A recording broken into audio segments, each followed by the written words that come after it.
పరిషత్ చైర్పర్సన్గా అయినరంటే మహిళా రిజర్వేషన్లు ఆనాడు రాజీవ్ గాంధీ గారు తేబట్టి. అందుకే మా అక్కలకు వేదిక మీద ఉన్న వాళ్ళకే కాకుండా ఇటు ఉన్న వాళ్ళకు కూడా తొందరలోనే ఎమ్మెల్యేలకు కూడా మహిళా రిజర్వేషన్లు రాబోతున్నాయి.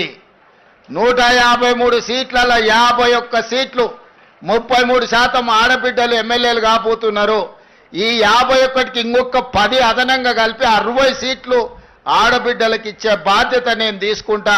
మీరందరూ మంచి పనులు చేసి మంచి పేరు తెచ్చుకోండి.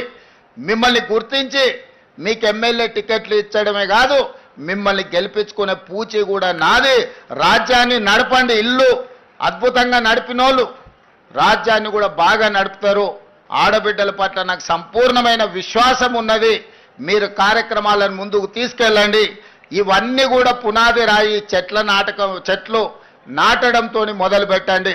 ప్రతి ఇంట్లో కనీసం 2 చెట్లైనా ఈడికొచ్చిన మా అక్కలు నాటాలి, వాటిని కాపాడాలి. అప్పుడే మనం అందరం ఈ ప్రకృతి నుంచి కాపాడబడతామని తెలియజేస్తూ